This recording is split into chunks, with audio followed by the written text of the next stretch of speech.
Assalamualaikum warahmatullahi wabarakatuh. Alhamdulillahirrahmanirrahim. Wassalatu wassalamu ala sayyidina wa maulana Muhammadin wa ala alihi wa sahbihi ajma'in. Yang terhormat Kepala Puskesmas Bulungan, yang terhormat Dr.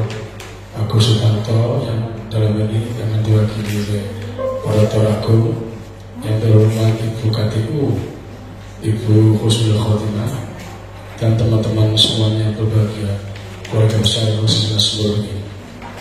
Alhamdulillahirrahmanirrahim.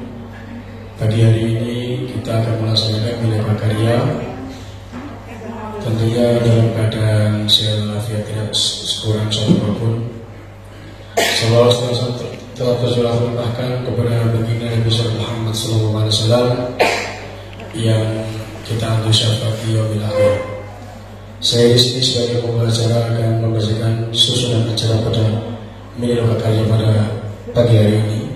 Yang pertama pembukaan, yang kedua menyanyikan lagu Indonesia Raya, yang ketiga doa, yang keempat sambutan, yang kelima pembacaan aturan yang lalu, dan selanjutnya penyampaian evaluasi, sosialisasi kode etik pegawai dan pengendalian dokumen, penyampaian screening resiko tinggi pasien jatuh, penyampaian jadwal kegiatan bulan Juni dan evaluasi bulan Mei oleh masing-masing koordinator layanan, yaitu yang pertama Prokes, PSPK, Kesling, KYKB, Lansia Usom, PTM, P2 Imunisasi, dan yang terakhir yaitu penyampaian persiapan akreditasi oleh Ketua Akreditasi.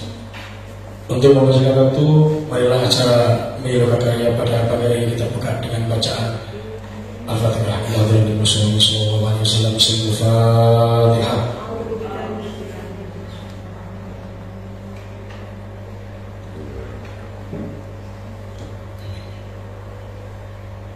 Acara selanjutnya yaitu menyanyikan lagu Indonesia Raya.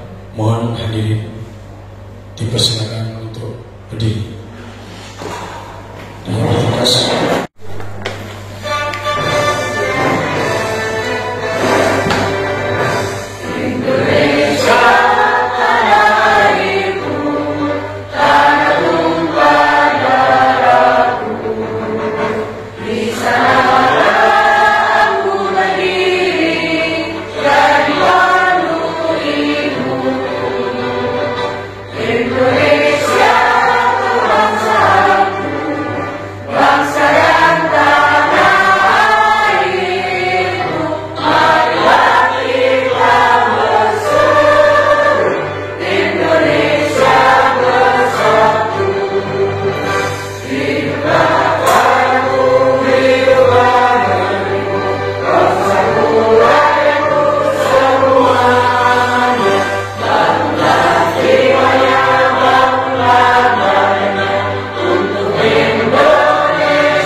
berdoa bersama-sama, mudah-mudahan acara mimbar pagi hari ini diberi lancar.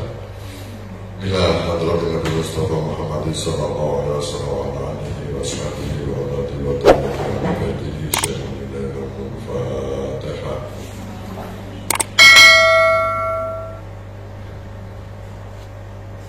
A'udzu billahi minasyaitonir rajim. Bismillahirrahmanirrahim. Alhamdulillahirabbil alamin. Wassalatu wassalamu ala rasulillah.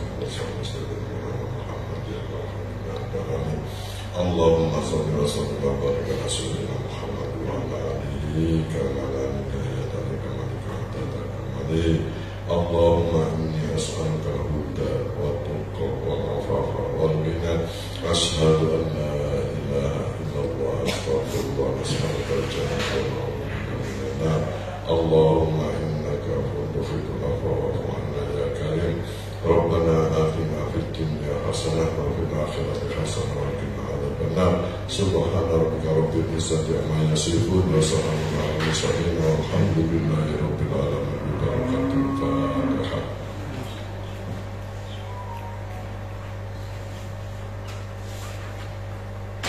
Sampaikan banyak terima kasih. Untuk acara selanjutnya yaitu sambutan kepada Auditor Agung dipersilakan. Assalamualaikum warahmatullahi wabarakatuh. Waalaikumsalam warahmatullahi wabarakatuh. Alhamdulillah, Alhamdulillah, kita diberi kesempatan, waktu luang dan sehat ya. Jadi kita alhamdulillah bisa berada pada siang hari ini di sini dalam rangka pertemuan makan ini, alhamdulillah. Dan pada bulan ini seperti biasa kita melaksanakan agenda bulanan ya, kita evaluasi pekerjaan kita dan kita memplanning langkah-langkah apa untuk memperbaiki apa yang masih kurang dan bagaimana meningkatkan apa-apa yang sudah baik, yang sudah bagus, yang sudah baik ya cakupannya. Nah, untuk akreditasi yang insya Allah akan dilaksanakan bulan depan ya, ini teman-teman dokumennya sudah siap semua.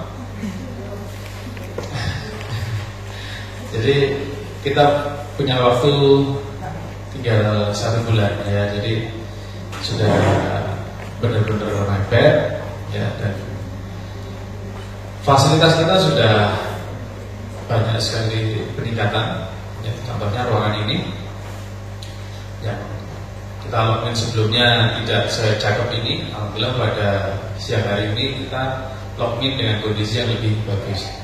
Dan peralatan-peralatan yang lain ya, ini sudah lengkap untuk pelayanan kita. Jadi mohon untuk dokumen-dokumentasinya ya, SOP-nya, laporan-laporannya mohon bisa dilengkapi. Mohon maaf pada pagi hari ini Pak Dokter tidak bisa hadir di tengah-tengah kita karena beliau sedang pelatihan di Madiun. Ya, pelatihan apa Bu? Ya, TPA. Jadi selama berapa, 1 minggu ya? 5 hari. Ya, jadi pada siang hari ini kita akan melaksanakan login ya tanpa beliau, dan mudah-mudahan ini tetap efektif ya, dan sebagaimana yang kita harapkan ini bisa menjadi sebuah koordinasi ya, koordinasi bukan sekedar presentasi tapi juga menjadi komunikasi yang efektif supaya kita bisa koordinasi lebih baik untuk melaksanakan kinerja bulan-bulan berikutnya dan untuk persiapan akreditasi bulan depan. Baik, untuk meningkat waktu mungkin bisa segera kita mulai aja. Nanti kita sambil jalan, kita sambil diskusi gitu ya. Terima kasih banyak. Saya kembalikan lagi kepada moderator. Assalamualaikum warahmatullahi wabarakatuh. Assalamualaikum banyak terima kasih. Untuk acara selanjutnya yaitu pembacaan laporan bulan lalu kepada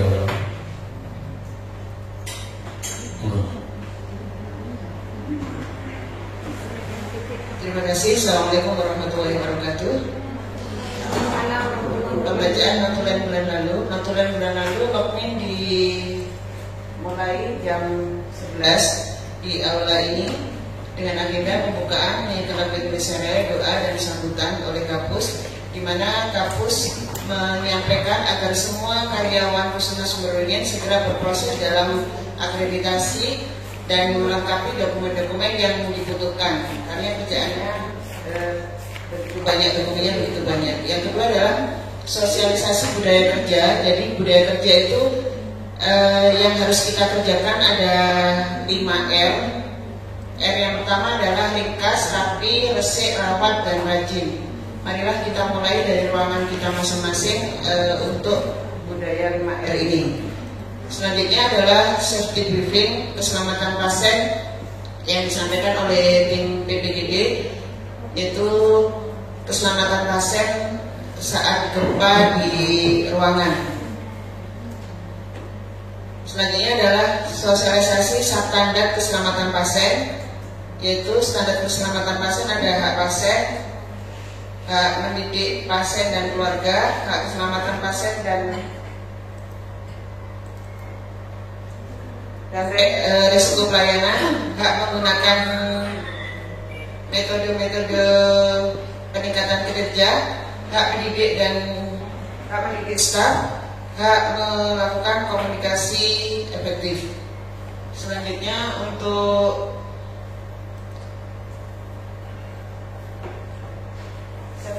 sudah safety briefing tadi sudah kita berikan untuk langkah keselamatan pasien.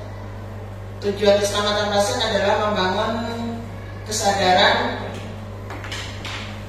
awal tentang keselamatan pasien, memimpin dan mendidik staf, mengutamakan aktivitas pengelolaan risiko, mengembangkan sistem pelayanan, memberikan dan berkomunikasi dengan pasien, belajar dan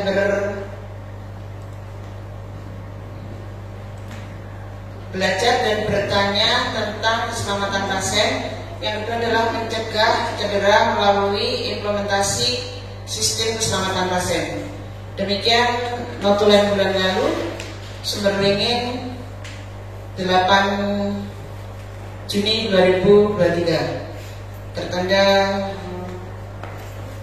tim manajemen puskesmas.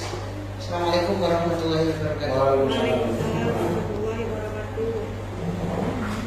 Sangat banyak, terima kasih. Untuk acara selanjutnya yaitu sosialisasi program UASI oleh Mbak Indra, monggo. Assalamualaikum warahmatullahi wabarakatuh. Sekarang itu ada fenomena orang sakit mau buat KIS. Kemarin itu ada orang satu sumber daging, kedua orang Sukoharjo. Pertama bayi, dia bilang mau apa Pak? Mau buat KIS. Yang saya dahulukan yang sakit Pak. Ini sakit Bu ya. Oh, periksa dulu Pak. Ternyata setelah diperiksa dia cuma nggak ada keluhan apa-apa, tapi bilangnya katanya batuk pilek. Dilihat dulu kan nggak apa-apa. Nah berhubung saya trauma dengan orang sumber daging, jadi saya ajukan. Sudah, saya yakin dah satu pasti lolos nih satunya. Maksudnya pasti nyebar nih gitu ya. Nah benar, Sukoharjo masuk. Orang dewasa laki-laki ODP, bilangnya panas. Mau dilihat kita untuk menegakkan diagnosanya, orangnya nggak mau. Saya buat KIS Bu gitu. Akhirnya dia nggak mau, kita rawat jalankan dulu. Lah berhubung kemarin itu saya takut terjadi sesuatu yang berulang-ulang lagi, akhirnya saya kemarin ke dinas kesehatan. Saya minta diagnosa yang pasti itu seperti apa gitu. Ternyata saya sudah tanya ke Mbak Rema, bagian pelayanan primer, ternyata yang didahulukan adalah orang dengan TBC karena dia pengobatan rutin dan pada akhirnya mungkin kalau butuh ronsen harus ke rumah sakit. Kemudian DM-nya pun yang memang dia akan berkontrol kontrol lanjutan gitu. Kalau kontrol pertama tidak usah dulu. Kemudian HT-nya pun harus yang memang kontrol lanjutan karena ada beberapa yang memang dia HT awal ternyata setelah ditelusuri ternyata dia bukan HT yang memang penyakit HT, mungkin karena dia mungkin sakit atau mungkin stres atau apa gitu. Kemudian B20, kemudian semua penyakit yang memang membutuhkan rujukan ke rumah sakit, entah itu ada berjolan, entah itu dia mau ronsen, entah apa, nanti penegakan diagnosanya di Pak Dokter dia butuh rujukan atau tidak. Kemudian ibu hamil jelas memang wajib masuk prioritas UHC. Rawat inap jelas dia sudah masuk prioritas UHC. Jadi begini teman-teman, tolong diluruskan di masyarakat. Tidak semua orang bisa membuat KIS karena saya dengar-dengar di forum Fatayat itu katanya semua bisa mendapatkan KIS. Gitu. Soalnya saya kemarin juga sudah kena dengan Fatayat itu. ada apa-apa itu sekarang tanyanya sudah bukan ke puskesmas, langsung ke saya telepon ini gitu. Jadi biar nanti dinas kesehatan ada permasalahan seperti itu, biar konfirmasi ke saya langsung, tidak langsung begitu saja percaya ke pasiennya. Jadi monggo siapapun yang buat kartu KIS, nanti saya sudah konsultasi dengan Dr. Faisal dan Dr. Zahila sebagai dokter umum di Poli KIA maupun Poli umum. Kita harus siap dengan diagnosa yang memang sebenarnya. Jangan sampai kita diintervensi oleh pasien. Kalau misalnya dia panas, kita penegakan diagnosanya bisa lab. Tapi kalau misalnya linu-linu, cuma linu-linunya orang tua, terus misalnya pusing, tensinya bagus, makanya saya kejar itu sama rumahnya. Kalau pusing nggak punya periksa apa aja saya gitu. Takutnya saya hanya berdasarkan pasien, satu ikut, akhirnya yang lain ikut semua. Gitu. Jadi tolong kalau misalnya memang teman-teman ragu, silakan suruh datang ke puskesmas. Saya sudah berkoordinasi dengan Dr. Faisal dan Dr. Zahila untuk penegakan diagnosanya. Seperti itu. Mungkin ada yang ditanyakan? Ya. Kemarin kan pasien saya waktu kena PTM itu yang susah itu kena DM sama itu anunya apa aja? Misalkan mau bikin usaha ya. Ini ya Mas, kalau untuk DM yang hatinya kita sudah sepakat kalau memang di PTM lempar dulu ke puskesmas biar dicek pulang dulu ya Pak. Karena kalau misalnya kadang kemarin yang kejadian di PTM-nya tinggi, ternyata di puskesmas enggak gitu. Jadi kadang kita untuk kontrol pertama kita nggak buatkan UHC, tapi setelah kontrol kedua memang dia butuh terus untuk datang ke puskesmas, baru kita buatkan UHC-nya seperti itu Pak. Jadi kembalikan dulu ke puskesmasnya Pak. Bagaimana? KTP kakak dan nomor HP. Nggak usah. Gitu. Karena saya juga nggak berani banyak-banyak UHC karena saya juga prioritasnya juga sementara ini ibu hamil, karena ibu hamil jadi pantauan dari dinas kesehatan karena ujuk-ujuk ada yang ujuk-ujuk tidak punya pembiayaan apa gitu. Silahkan WA saya sampai jam 8 malam untuk menghadap UHC. Jam 8 malam saya siap. Gitu. Buang. Sampai jam 8 malam besok. Ya, soalnya saya agak hilang, jadi kadang WA hilang. Itu ya teman-teman, jadi monggo. Kenapa Bu? Mungkin ini dibutuhkan apa? Bukti tertulis itu. Mohon maaf Bu, kalau yang bukti tertulis itu kemarin aja Bu kami tidak mau buatkan, karena sekarang kan musuhnya politik Bu. Kemarin aja UHC itu, maksudnya ada SGP, ada UHC, mereka bersedia sampai jam 8 malam itu mau mereka bukti tertulis nggak mau. Sedangkan masyarakat kan, makanya saya bilang ke Mbak Rona kemarin, jadi tolong Mbak kalau ada pasien seperti ini laporan bukan, tolong telepon saya dulu untuk konfirmasi saya dulu. Jadi jangan serta-merta berbeda sama apa katanya pasien. Soalnya sekarang teleponnya ke titik gitu, ke siapa gitu. Berarti harus di dalam sini ada ya? Di kamar di sana sini aja. Ya Pak itu. Di kamar sini dulu aja Bang. Ya, puskesmas dulu. Karena ini orangnya karena saya tuh pengen ke rumah sakit gitu. Ya, puskesmas dulu. Berarti kamar sini dulu. Ya, biar nanti dilihat umumnya. Kalau yang katanya dari Sukadana tadi bukan yang mana ya? Yang katanya sama juga ini yang tadi. Nah, kita ACC Pak, orangnya nggak panas, orangnya panas, suhunya bagus, disuruhnya nggak mau. Orang-orang ujuk-ujuk membuat KIS gitu Pak. Benar. Kalau gitu Benar nih. Itu teman-teman. Betul. Apalagi nekologinya. Oke ya teman-teman, jadi silakan tanyakan kepada saya karena saya harus siap 24 jam karena mengingat ini musim-musimnya mau pemilihan, jadi inflasi saya netral. Itu. Demikian, terima kasih. Assalamualaikum warahmatullahi wabarakatuh. Waalaikumsalam. Sampaikan banyak terima kasih. Untuk acara selanjutnya yaitu sosialisasi kode etik pegawaian dan pengendalian dokumen oleh Bu Husnul. Assalamualaikum warahmatullahi wabarakatuh.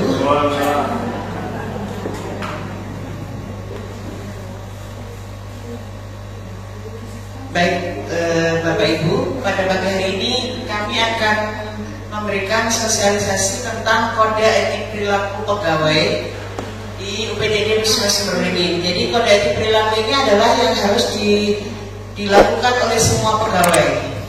Dan ini nanti akan ada monefnya evaluasi. Berisi norma atau etika yang mengatur perilaku maupun ucapan mengenai hal-hal yang diwajibkan, dilarang atau tidak patut dilakukan oleh pegawai dalam rangka pelaksanaan tugas, fungsi, wewenang, kewajiban dan tanggung jawab maupun dalam pergaulan sehari-hari. Itu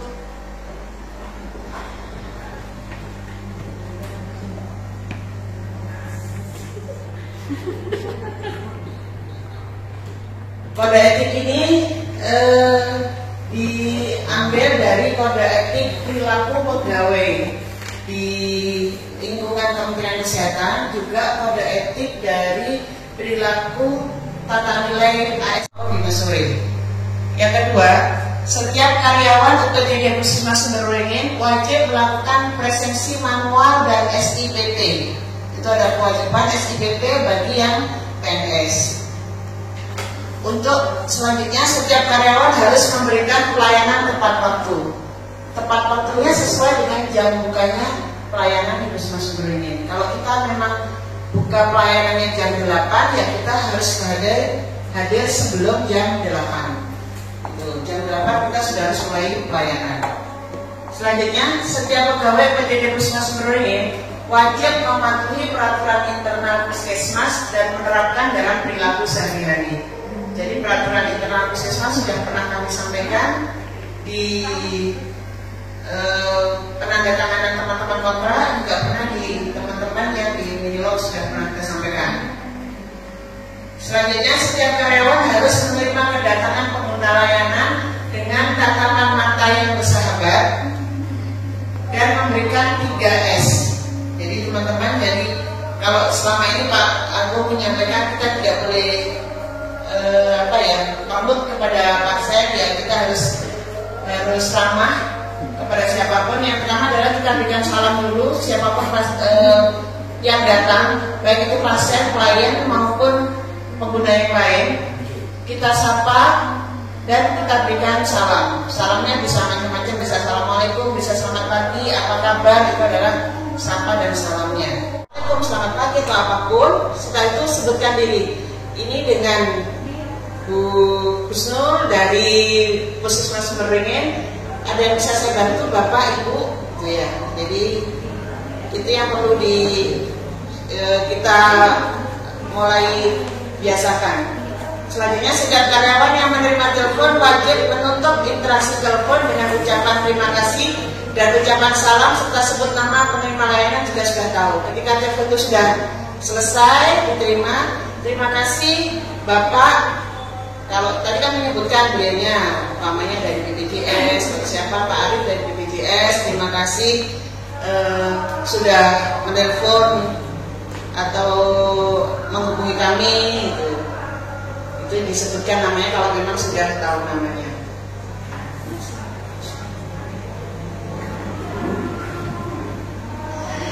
Setiap pegawai UPDD Wisma Sumberberingin wajib berpakaian dinas yang rapi sesuai dengan ketentuan dengan menggunakan nengtek dan rencana Kopri. Jadi setiap pegawai menggunakan seragam dinas itu yang rapi. Kalau mau saya tambahkan ini nanti lebih rapi, bersih, wangi, nanti ini kasihan kalau pamer Pak nggak ada yang wangi. Kalau bersih kan sudah ini ya itu.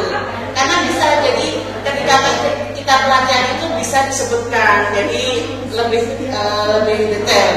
Jadi harus rapi, wangi gitu. Jadi tidak boleh, yang jelas adalah tidak boleh berpakaian dengan yang kurang sopan dan bersih ya.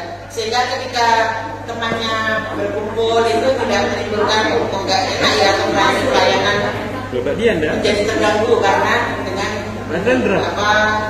bau yang kurang enak. Selanjutnya, setiap pegawai saat melayani pelanggan harus fokus pada penerima layanan Tidak boleh sambil menerima telepon, ngobrol, membaca, atau makan minum. Jadi ketika teman-teman memberikan pelayanan, bukan hanya pelayanan itu artinya bukan yang menyuntik ya, kalau persalinan bukan. Ketika ada orang datang bertanya, Bu, bagaimana, kita tidak boleh menjawabnya dengan sambil, oh ya Bu, sebentar ya, apa Bu? Tapi kita tangan kita pegang handphone ya, atau sambil baca, itu tidak boleh. Jadi kita harus fokus pada pelayanan. Diberlakukannya adalah orientasi pada pelayanan. Setiap petugas memberikan pelayanan wajib melakukan identifikasi ulang kepada pengguna layanan dengan menanyakan nama, alamat, dan usia. Ini bagian dari budaya keselamatan pasien yang harus kita terapkan. Jadi dimanapun, mulai dari pendaftaran sampai saja itu sudah dinamakan, ditanyakan nama, identitas, alamat, dan usia. Nanti ketika dilakukan pelayanan di KIA dipanggil Ibu Ira, usianya 20 tahun, betul Bu, alamatnya Sukorejo. Bisa saja ada Bu Ira yang bisa lain. Ketika memberikan obat juga begitu, obat akan melakukan identifikasi ulang. Selanjutnya, setiap petugas wajib memberikan penjelasan dengan bahasa yang sederhana, jelas, dan mudah dimengerti oleh pengguna layanan. Jadi teman-teman jangan menggunakan bahasa yang terlalu tinggi tapi pasien tidak paham. Ini bagian dari keselamatan, budaya keselamatan pasien juga, yaitu komunikasi yang efektif. Betul Juratin? Jadi komunikasi yang efektif itu kalau kita bisa memberikan penjelasan dengan bahasa yang sederhana tapi pasien dan keluarganya mengerti. Jangan kita berikan penjelasan muluk-muluk tapi dong-dongnya disuruh ulangi, tahu nih Bu, dan dong. Kadang gitu ya, kita ngomong tuh dia tanya lagi, ternyata enggak dong. Setiap pegawai wajib mengikuti apel setiap pagi. Ini juga budaya dari budaya kerja kita. Setiap pegawai wajib mengikuti perubahan pelaporan yang berbasis IT. Jadi bagian dari berakhlak yang A-nya adaptif ya Pak ya, adaptif gitu. Jadi kita selalu beradaptasi dengan sesuatu yang baru. Ya mau tidak mau memang kita harus beradaptasi dengan IT. Bagi kita yang sudah jadul, IT tidak bisa, harus memaksakan kita belajar IT. Setiap karyawan harus membangun kerjasama tim dan berkolaborasi dalam memberikan pelayanan kepada pengguna layanan. Itu pasti harus ada kerjasama. Yang selanjutnya, setiap karyawan wajib memberikan pelayanan kepada pengguna layanan secara profesional sesuai kewenangan yang dimiliki. Sesuai profesional. Tadi seperti yang Mbak Hendra sampaikan, bahwa ada pasien yang minta kis dia tidak panas. Itu bagian dari, kalau kita layani, itu bagian dari dilema etik.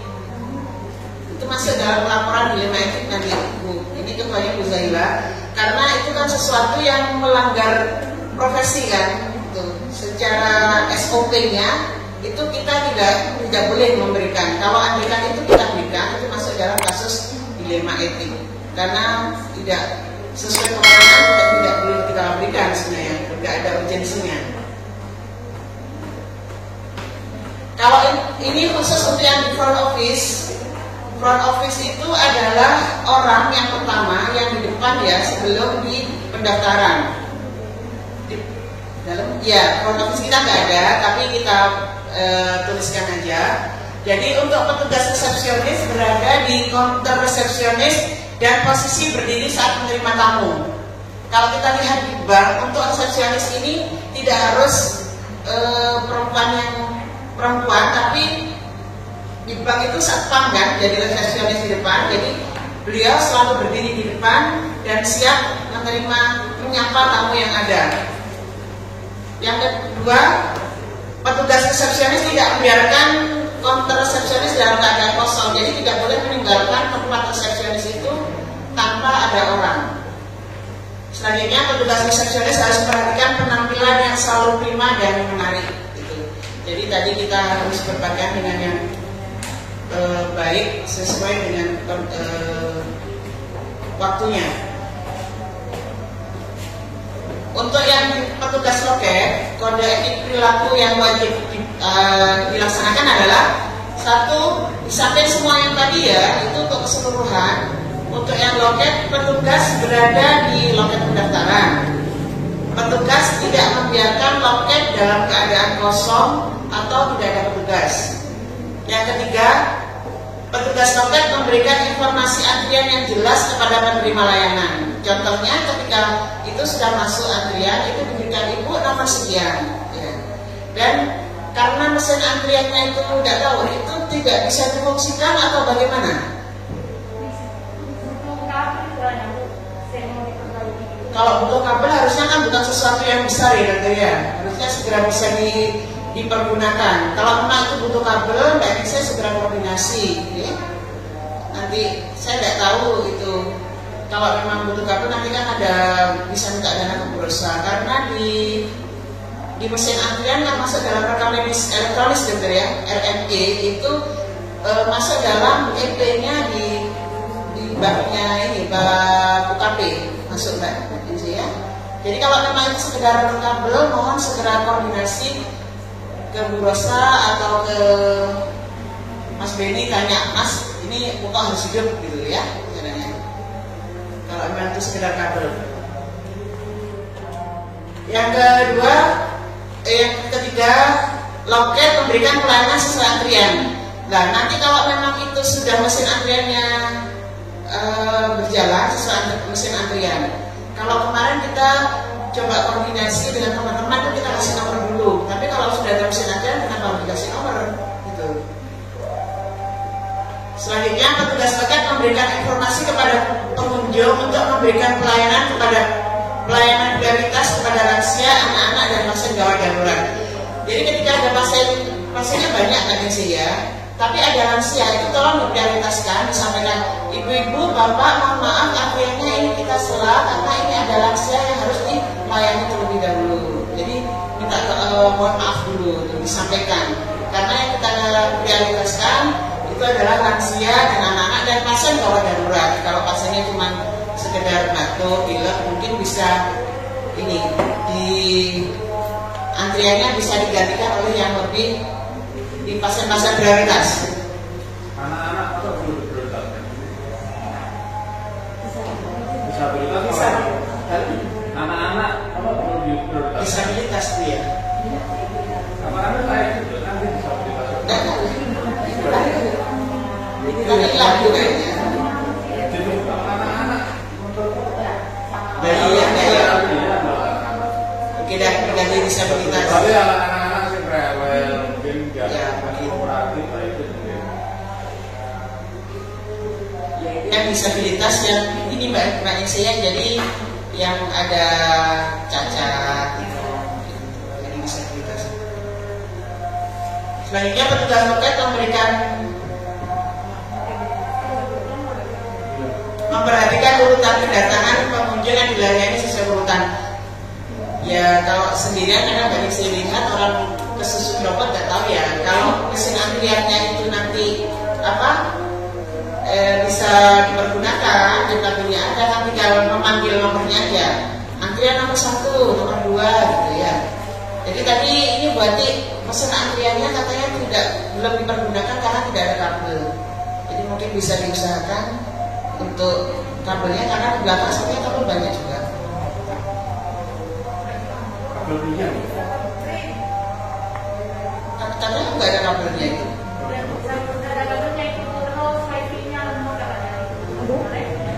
Iya, karena memang antrian sama SIM kan masuk dalam rekam medis elektronik ya, jadi memang harus dan itu memang harus diaktifkan karena kita nilainya. Itu dari yang kode etik perilaku teman-teman. Jadi nanti di penilaian akreditasi pun di kami akan diminta tentang monitoring tentang kode etik perilaku ini. Jadi nanti ada checklist kode etik perilaku dan kami harus membuat analisa dan rencana tidak lanjut dari kode etik perilaku yang sudah ada dan sudah dilaksanakan. Kalau memang ternyata ada si A itu tidak mematuhi kode etik perilaku, itu nanti kita lihat seperti apa. Tindak lanjutnya bisa saja nanti kita melakukan seperti workshop atau pelatihan tentang John Robert Power itu apa tentang kepribadian ya. Ya, itu bisa saja TR-nya nanti seperti itu. Tergantung dari hasil monitoring yang nanti kita lakukan, dan itu belum saya kerjakan sama sekali. Jadi karena ini belum disosialisasikan dan ini adalah bagian dari EP yang harus kita penuhi, adalah sosialisasi kode etik perilaku. Demikian dari saya. Ada yang ditanyakan Bapak Ibu? Berat ya? Kode etiknya berat karena itu memang kode etik pegawai berakhlak ya, itu ASN berakhlak itu seperti itu. Nanti teman-teman yang sudah laksar, Mbak Fira seperti ini semua ya sebenarnya ya isinya. Bayu, sebenarnya ini adalah ya memang kode etik kita sebagai ASN harus seperti itu. Terima kasih. Assalamualaikum warahmatullahi wabarakatuh. Waalaikumsalam. Ini yang kita siapkan adalah dokumen-dokumen, dan itu harus ada pengendalian dokumennya.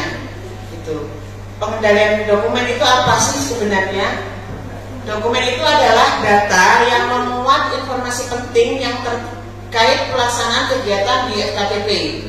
Apa saja itu berupa surat keputusan atau SK, SOP, pedoman atau panduan dan KAK.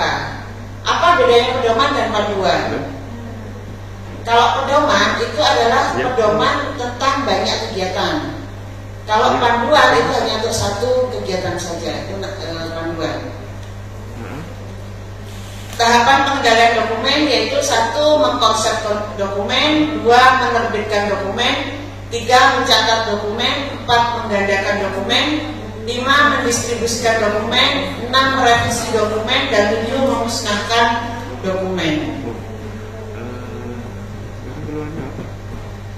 Nanti di situ ketika nanti pertanyaannya di EP itu dokumen dan rekaman itu ada bedanya. Kalau dokumen itu tadi ya ada apa saja dari dokumen itu?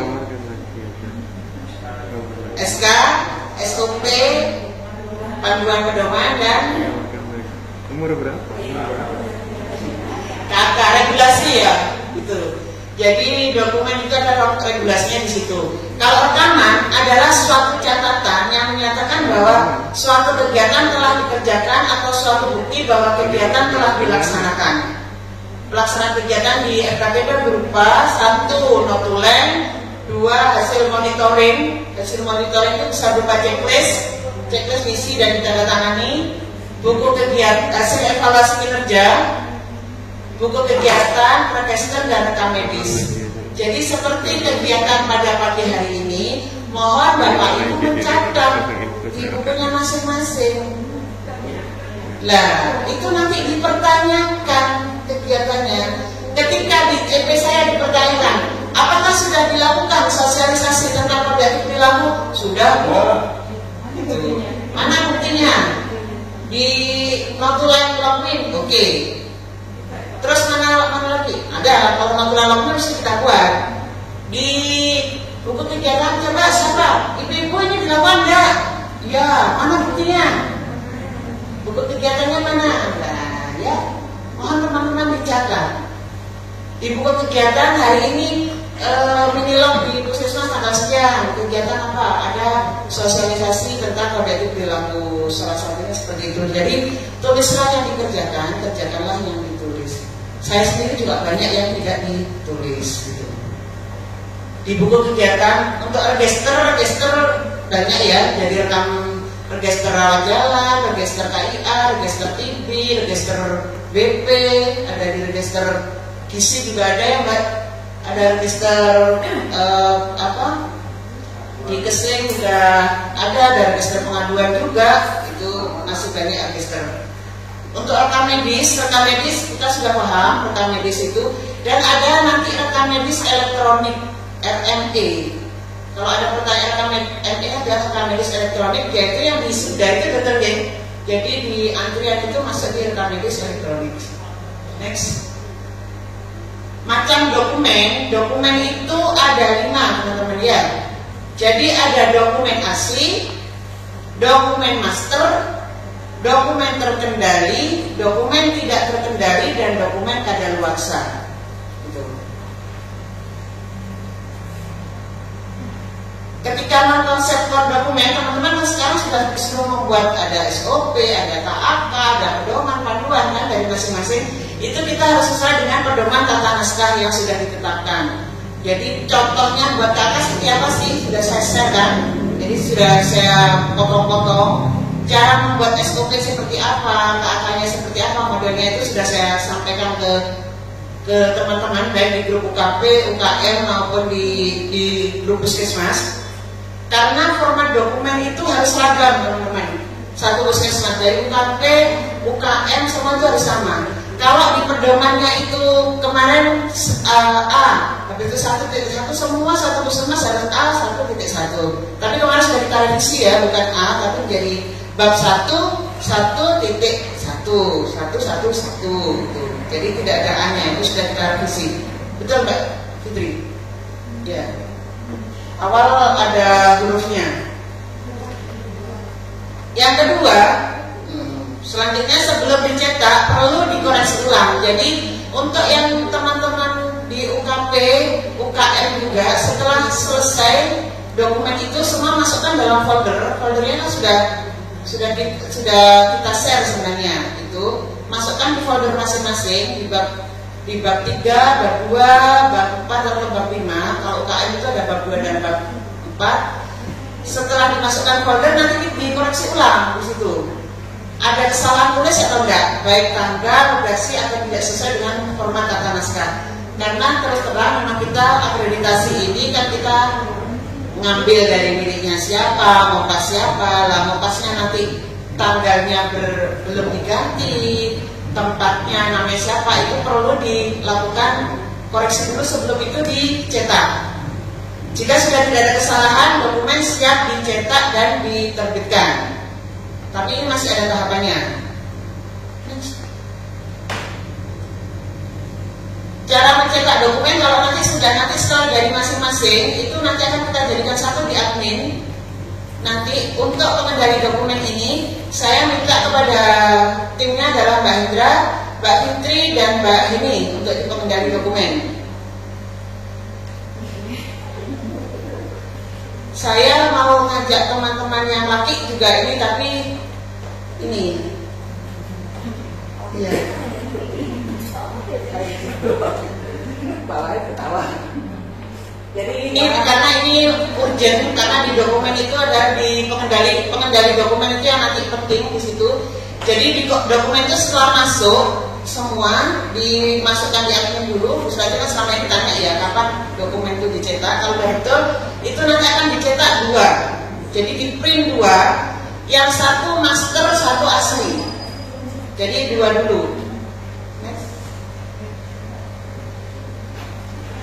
Untuk yang dokumen asli, nanti yang satu asli itu nanti ditandatangani memakai tinta biru dan di stempel yang stempel asli ya, stempel biru. Dan nanti di pojok kiri sebelah atas itu akan di stempel asli. Jumlahnya asli ini hanya 1, tidak boleh lebih. Dan ini disimpan di admin, tidak boleh keluar dari admin yang asli. Dokumen apapun. Jadi teman-teman silakan stop dulu karena itu nanti asli akan disimpan di admin. Ada tanda tangannya basah dan stempel basah. Bagi yang dokumen master, tadi kan kita sudah print 2. Dokumen master itu ditanda tangani juga basah tetapi tidak distempel. Kalau di bendahara biasa juga itu ya Bu ya, di DPA atau apa itu ditandatangani basah dulu, stempelnya tidak. Nah itu dipergunakan kalau nanti kita butuh mengcopy, kita mengcopy-nya dari master bukan dari asli. Gitu. Jumlahnya hanya 1 dan digunakan itu untuk menggandakan dokumen ini. Disimpannya di admin juga nanti. Next. Selanjutnya dokumen terkendali. Dokumen terkendali ini di kopinya dari master tadi kan sudah ada tanda tangannya, tidak ada stempelnya. Setelah di copy, di stempel basah, di stempel terkendali. Contoh teman-teman menanyakan, Bu, SK indikator saya mana? Indikator kinerja. SK indikator kinerja saya sudah buat SK indikator 1. Nanti itu akan saya copy banyak, saya berikan kepada teman-teman. Ya, itu terstempel terkendali, contoh di program Promkes, di Gizi, di Kesling, semua akan dapat nanti ini. Jadi fotokopinya, ngeprintnya itu sesuai kebutuhan, berapa yang harus kita butuhkan, itu semua terstempel terkendali dan dicatat, didistribusikan. Nanti ada pencatatannya, digunakan untuk kepentingan internal seluruh puskesmas. Sama juga dengan SK jenis-jenis pelayanan. Jadi yang membutuhkan kopian seperti SK itu juga harusnya masuk SK tidak terkendali yang dibutuhkan teman-teman itu. Selama ini ada yang kurang benar karena foto tanda tangannya kan masih asli semua ibu yang dapat SK program itu masih kurang benar gitu. Next. Kalau selanjutnya dokumen tidak terkendali. Dokumen tidak terkendali itu adalah ketika ada pihak luar yang meminta dokumen itu. Contoh kita buat ya, kita mau melakukan kegiatan ke sekolahan, kita advokasi dan kita tunjukkan ke akannya, kita berikan bersama surat itu tadi. Ini Bu kerangka acuannya, itu kita stempel dokumen tidak terkendali.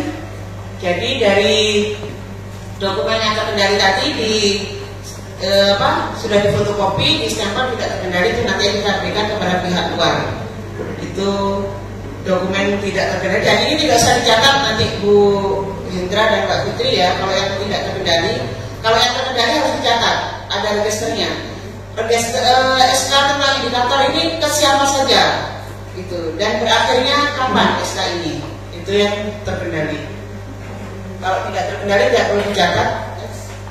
Selanjutnya adalah dokumen kadaluarsa. Dokumen kadaluarsa ini adalah dokumen yang sudah tidak berlaku. Jadi dokumen yang usianya 5 tahun itu sudah tidak berlaku. Contoh dokumen kita yang 2017 itu semua sudah kadaluarsa. Jadi itu sudah tidak berlaku. Dari dokumen asli dan dokumen terkendali. Kalau yang tidak terkendali itu tidak usah, tidak dipikir. Dan dokumen itu distempel kadaluarsa, setelah itu dicatat dan disimpan. Disimpan ini nanti akan dihancurkan ya. Jadi ada pemusnahannya. Dalam teorinya teman-teman, cara pemusnahannya itu satu dengan cara dibakar, yang kedua dengan cara dipotong kecil-kecil, dihancurkan. Padahal saya itu next sudah. Itu dari untuk pengendalian dokumen. Jadi untuk teman-teman maunya di UKP, Dr. Faisal ya, Bu Suraten juga di Mutu Selamatan, file-file yang sudah ada nanti dikumpulkan dulu, dikoreksi dulu ya Bu. Setelah dikoreksi kumpulkan nanti di admin, baru nanti kita cek untuk dicetak. Semoga awal bulan depan kita sudah bisa memulai pencetakan dokumen. Itu saja dari saya. Ada yang bertanya teman-teman? Pas. Iya, gak ada konsumsinya. Lemas ya. Terima kasih. Assalamualaikum warahmatullahi wabarakatuh. Assalamualaikum warahmatullahi wabarakatuh. Terima kasih atas waktunya. Di sini saya akan menyampaikan tentang penerapan penapisan sepeda pasien risiko jatuh di Puskesmas Sumberwuluh. Jadi ini bukan cuma sekedar teori, tapi juga harus dilaksanakan. Ini dasar pelaksanaannya, Permenkes nomor 11 tahun 2017 tentang keselamatan pasien. Nomor 2, Permenkes nomor 43 tahun 2019 tentang puskesmas.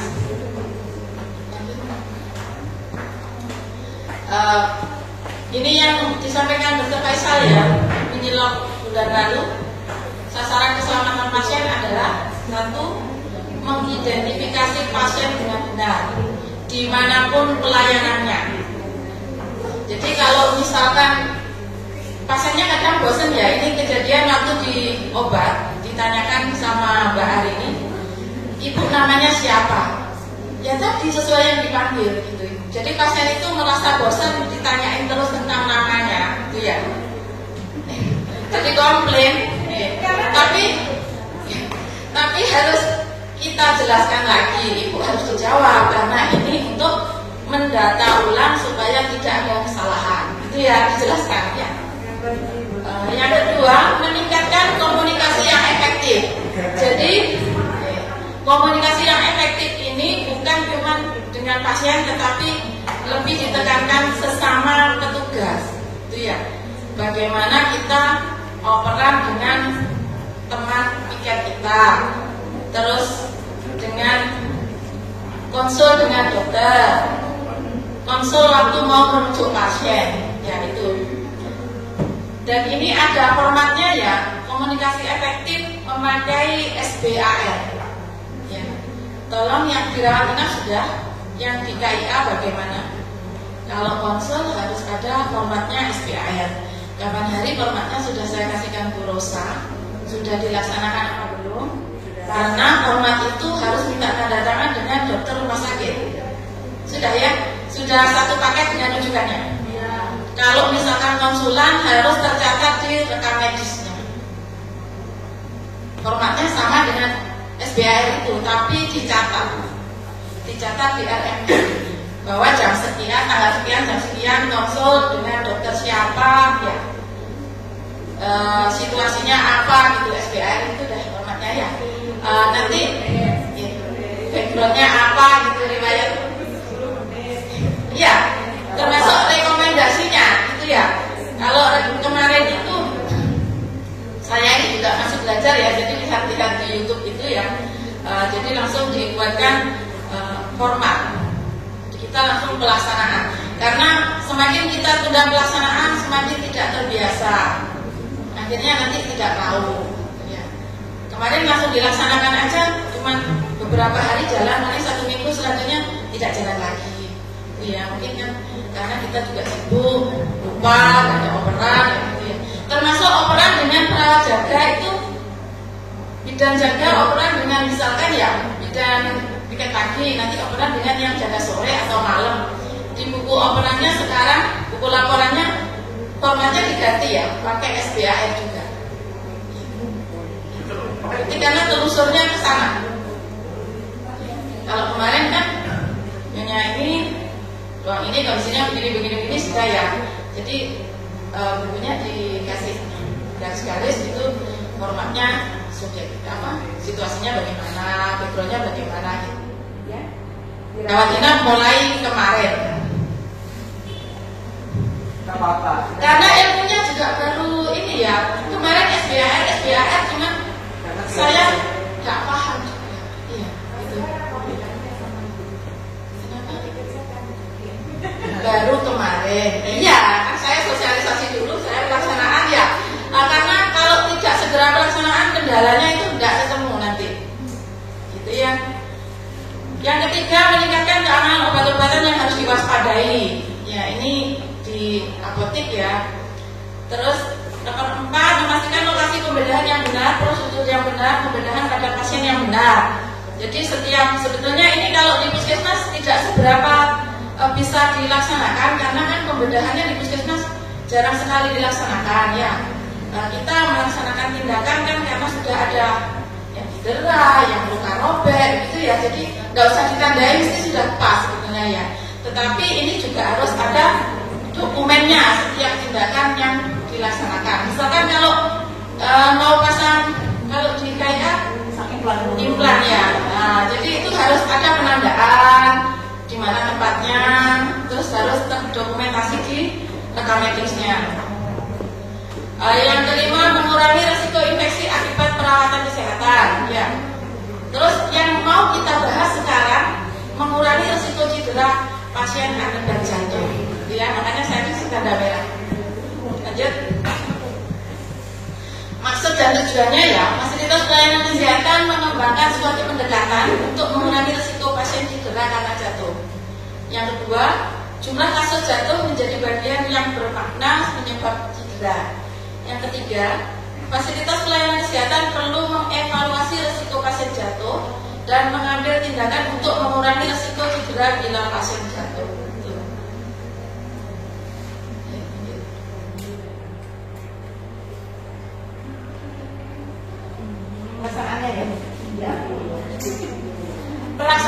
kegiatan ini ya, fasilitas pelayanan kesehatan kita di Puskesmas menerapkan proses asesmen awal risiko pasien jatuh dan melakukan asesmen ulang terhadap pasien bila diindikasikan terjadi perubahan kondisi atau pengobatan. Jadi ini mulai pasien datang itu ada formnya ya, ada formatnya. Nanti formatnya ada, bisa dilihat bareng-bareng ya. Di checklist dulu ya. Pasien itu misalkan tidak semua pasien. Jadi pasien yang sudah dilihat jalannya sudah tidak tegak lagi, misalkan berdirinya tidak tegak, jalannya sempoyongan karena pusing, apa karena lemah, berarti karena minum obat-obatan itu kan berakibat pasien itu mungkin linglung apa gimana ya. Jadi itu sudah terdeteksi. Nah, sebetulnya pendeteksian awal itu tadi itu di front office ya. Ya. Karena kita tidak punya front office, akhirnya jadi satu di pendaftaran. Nah, pendaftaran kalau pas sendirian memang orangnya kurang, ya. Jadi mungkin bisa di ambil kebijakan Bu, ada penambahan orang di pendaftaran. Itu ya. Jadi untuk driver kalau tidak kalau waktu tiket dan tidak ada kegiatan sudah saya sampaikan untuk standby di pendaftaran Mbak Nisi. Jadi mohon nanti diingatkan ya kalau memang tidak ada kegiatan itu, tidak ada rujukan, tidak ada pengambilan oksigen atau nggak keluar itu sudah saya sampaikan untuk standby di pendaftaran Mbak Nisi. Ya. Karena kegiatannya kan banyak ini dari pasien yang datang kita lihat sudah kita kasih tahu dulu pasiennya agar duduk, kita screening dulu, masuk dia risiko tinggi apa risiko rendah jatuhnya, kita edukasi karena ada pemasangan kalung Bu ya. Kenapa kita buat kalung? Karena kan di sini sambil mengedukasi petugas dan pasien atau keluarga pasien. Karena di kalung itu akan ada tulisan pasien risiko tinggi jatuh gitu. Ya. Nah nanti kalau misalkan kalau di rumah sakit itu gelang ya, saya sendiri pernah ngantarkan ibu itu ke rumah sakit ya, tahu-tahu ibu saya dikasih gelang warna kuning pita ya. Terus saya juga bingung ini ya. Ini yang lainnya tidak dikasih pita, kok ibu saya dikasih pita itu ya. Duduk sambil merenung saya juga tidak berani tanya ya, karena tidak diedukasi dengan petugasnya. Iya, tak dikasih tahu. Cuma tak bandingkan dengan pasiennya. Oh yang ini kok tidak dikasih, tak bandingkan. Iya, yang itu kok dikasih. Oh saya pikir-pikir sendiri. Oh ternyata ibu itu kan di kursi roda, jadi dikasih. Orang yang di berangkat sambil tiduran itu juga dikasih. Oh risiko berarti itu ya. Jadi jangan sampai keluarga pasien bertanya-tanya atau pasiennya bertanya-tanya. Jadi kita edukasi dulu. Ya nanti ada SOP-nya untuk pemasangan itu ya. Yang kedua,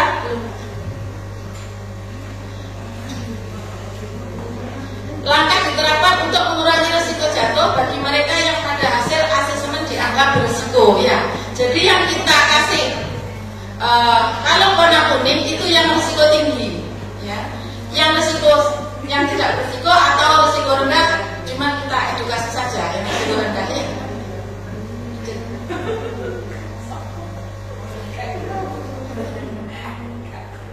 Sasaran pelaksanaannya di ruang pendaftaran ya. Pelayanan rawat jalan, BP umum, BP gigi, KIA KB, ruang bersalin, pelayanan obat, laboratorium. Ini mungkin ada kurang ya kalau di ruang konseling, karena dari obat biasanya harus konseling dulu ke isi, konseling ke ini keseling ya gitu ya. Jadi mungkin ini kurang ya. Cuman dari semua jenis pelayanan ini nanti ada monitoring dan evaluasinya ya. Jadi kalau nanti monitoring dan evaluasinya kita laksanakan mulai Januari, jadi kita pengerjaannya berjalan mundur ya. Kemarin sudah saya sampaikan yang di Mbak Indra di KIA, bagaimanapun nanti di Januari harus ada itu ya. Lanjut.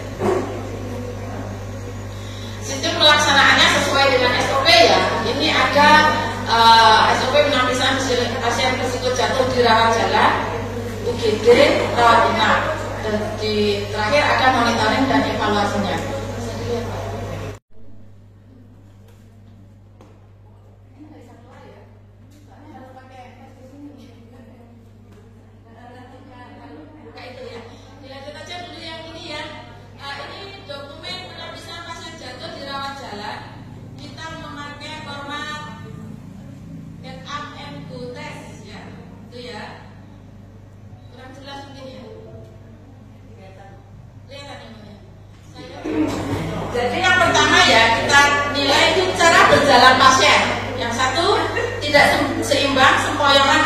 nyambung. Misalkan ya dicetak di ya gitu ya. Yang kedua, ini bisa dilanjut ibu-ibu, bapak-bapak ini? Bisa. Ya, katanya kurang fokus ya. Laparan kalian, Bu. Ya, yang kedua, jalan tidak menggunakan alat bantu. Kalau misalkan dengan menggunakan alat bantu ya, gerak, tripod, kursi roda atau orang lain dengan dipapak. Misalkan ya, itu goteng, ya. Hasilnya bagaimana? Dia tidak berisiko apabila A dan B-nya itu tidak, gitu ya. 1-2-nya ya. Terus hasilnya berisiko sedang apabila ditemukan salah satu dari A atau B itu ya. Berisiko tinggi apabila A dan B-nya itu ya semua. Itu ya.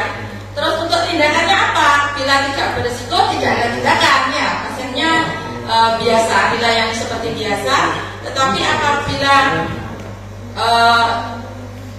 berisiko sedang itu dilakukan edukasi. Kalau risikonya sedang ya.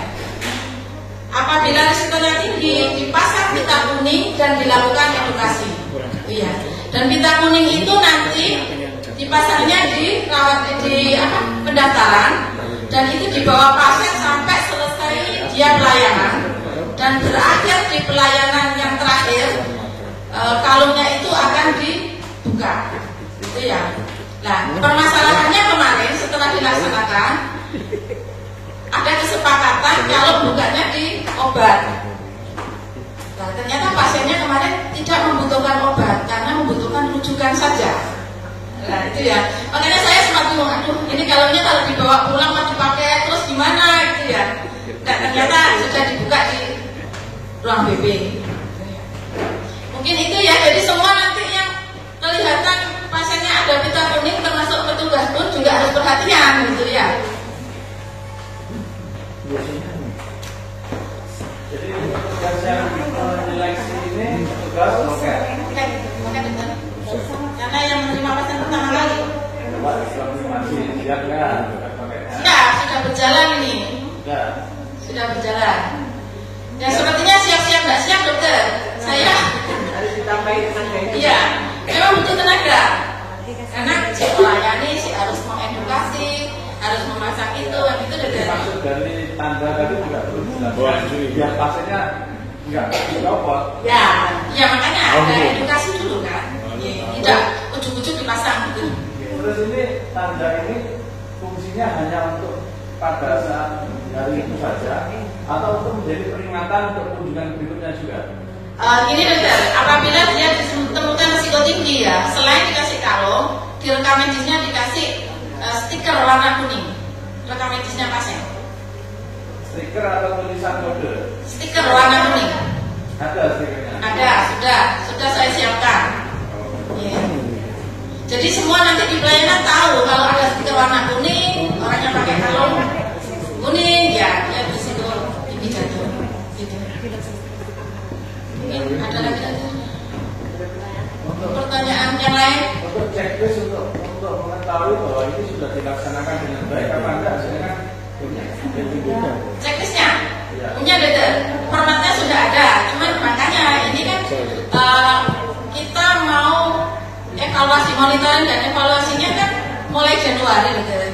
Sedangkan pelaksanaannya masih mulai bulan ini. Jadi nanti di pelayanan, di semua pelayanan kayak yang di KIA kemarin sudah saya kasih tahu, di BP belum ya.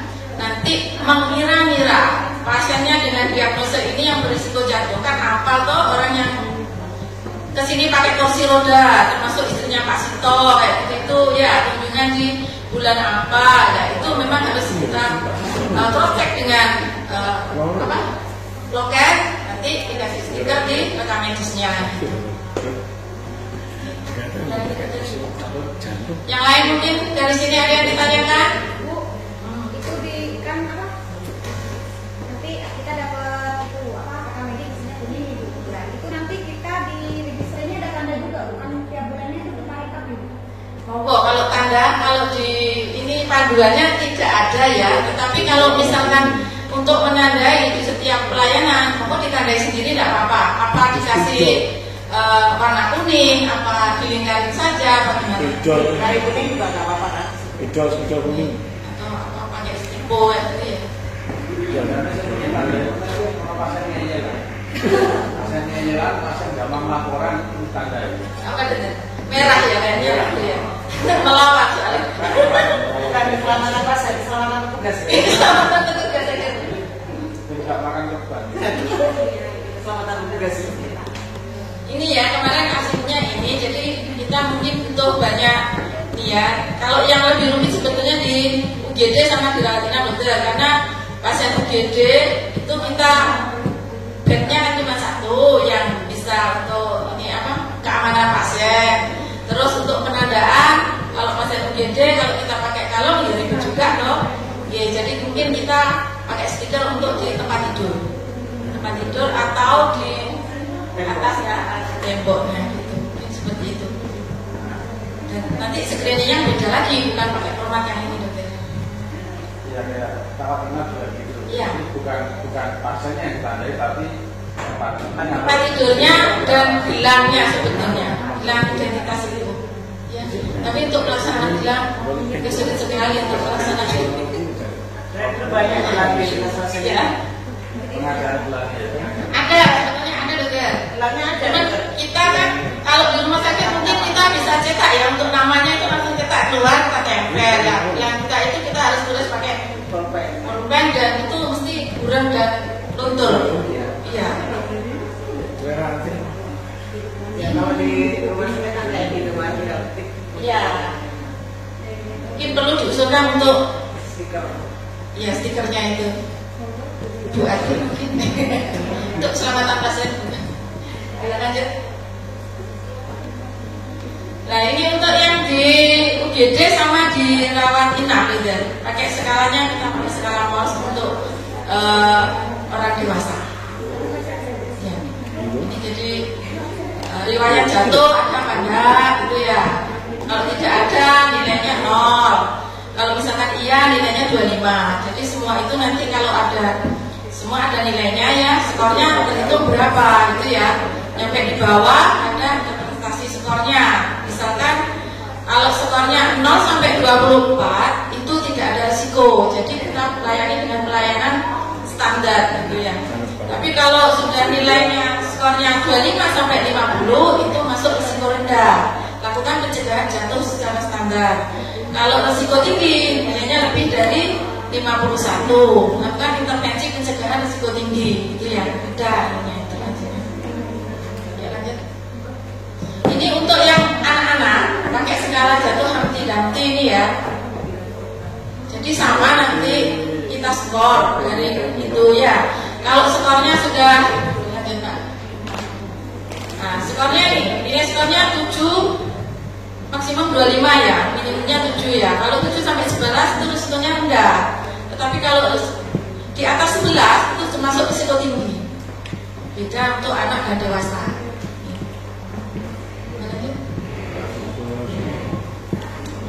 Terima kasih. Ada anak. Tadi ya yang ada waktu belakang benar dengan belakang pasien dipanggil namanya bulan kali apa? Yang merasa kurang nyaman ya. Iya. Nah, itu bisa dilakukan dengan cara false test. False test itu gini. Ini untuk memastikan pasien itu namanya, misalnya namanya Sri gitu ya. Untuk memastikan pasien ini namanya Sri, kita namanya bukan Sri. Ibu namanya Bu Siti ya. Jadi dia berpikir berubah ya kan. Tapi dipanggilnya Sri kan. Sampai di sini kok Bu Siti. Kita menggunakan nama yang lain. Kalau seperti itu dia akan bukan, saya Sri. Nah, berarti benar. Jadi tapi pas di sebelahnya ada Bu Siti, protes Bu Sitinya dokter. Oh berarti saya dulu itu. ya apa? Jadi gini loh, bukan. Ini namanya Bu Siti ya. Siti dipanggil kan, lain waktu di jalan, waktu pasien di luar terus masuk ke poli kan. Untuk memastikan yang di dalam ini namanya Bu Sri, kan Bu Sri-nya di luar. Iya kan?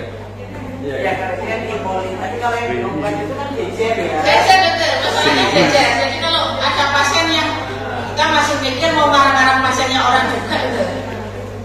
Jadi ya. Jadi untuk mengantisipasi orang yang seperti itu tadi, caranya jadi pakailah panggilan nama lain biar dia bukan nama saya ini. Oh, berarti. Mungkin bisa dokter. Tapi kalau untuk semua pasien nanti begitu kita harus begitu. Harus dibantah. Yang punya psikologis itu nggak semuanya juga kan.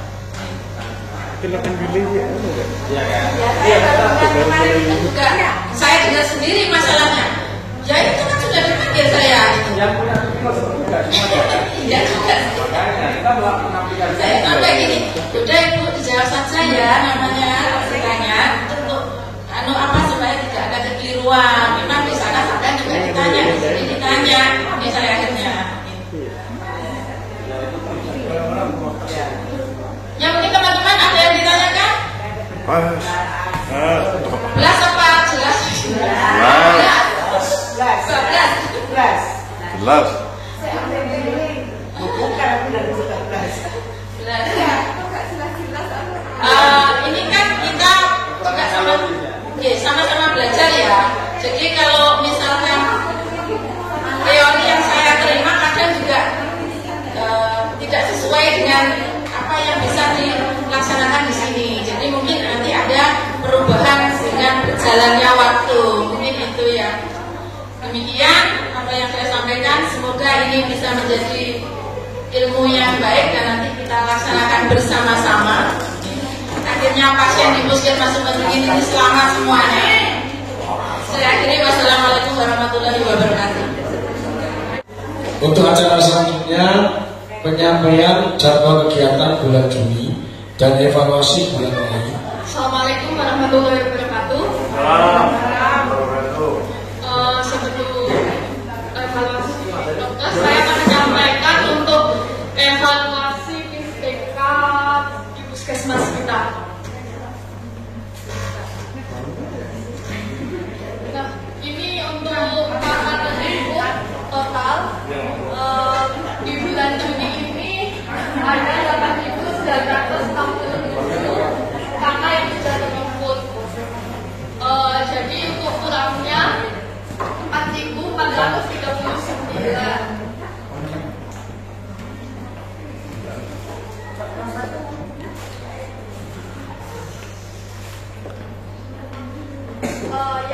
Sebelum IKS puskesmasnya, ini saya akan menyampaikan untuk total kakak tiap desa yang sudah terinput.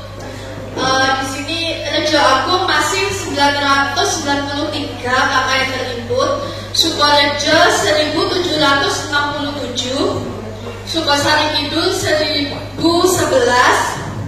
Sumber Beringin 1520, Sumber Gading 1648 dan Tegal Jati 1329.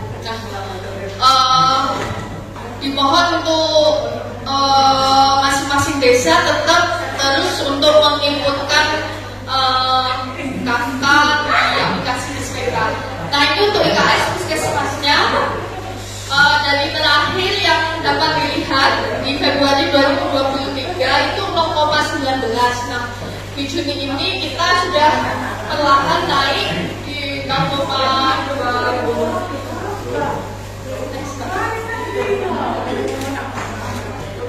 Nah ini untuk IKS per kelurahannya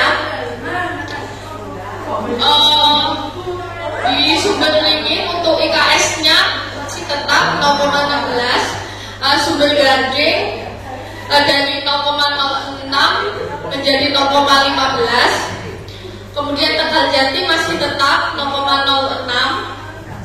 Kemudian Sukorejo mengalami sedikit penurunan, mungkin karena kemarin banyak menginput dan yang terinput masih kategori tidak sehat. Jadi dari 0,5 yang telah sehat masih turun jadi tidak sehat 0,49. Kemudian Sukosari Kidul dan Rejo Agung masih tetap di 0,15 dan 0,08. Ini untuk rencana tindak lanjut, tidak bosan-bosan ya teman-teman, untuk selalu menginputkan kakak yang belum terinput, kemudian ini mengecek ulang atau melengkapi data yang inkomplit. Jadi kan bisa dilihat ya teman-teman, kalau di bagian awal di data rumah tangga itu biasanya kalau inkomplit itu kan merah, nanti mohon dicek inkomplitnya kenapa, gitu, apa belum selesai input atau bagaimana. Kalau belum selesai menginput, segera selesaikan biar tidak merah lagi. Jadi biar terhitung gitu kalau sudah menyelesaikan penginputan. Nah, untuk updating data ini mohon di teman-teman kalau misalkan ada penemuan misal hipertensi waktu mungkin PTM atau TB itu setelah PTM waktu memasukkan di aplikasinya itu juga memasukkan di aplikasi SPK juga. Jadi kalau berjalan bersama-sama kan lebih mudah ya, maksudnya enggak harus tunggu tambah banyak terus lupa yang di SPK tidak diupdate gitu.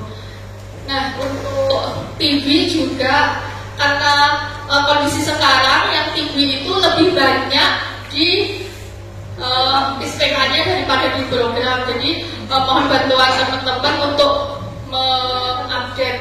Jadi kalau ada yang sakit TV, terutama untuk pemaham programnya, bisa langsung updating di aplikasi SPK. Untuk pengajuan KIS baru juga untuk segera diupdate. Terus kemudian untuk persalinan juga, misal itu sudah bersalin atau sudah dapat kata baru, untuk segera diupdate ya teman-teman. Mohon bantuannya ya teman-teman. Next selanjutnya ini ada evaluasi kegiatan Promkes pada bulan Mei. Yang pertama ada pemberdayaan kader dalam penggerakan CTPS. Ini dilaksanakan di Aula Puskesmas.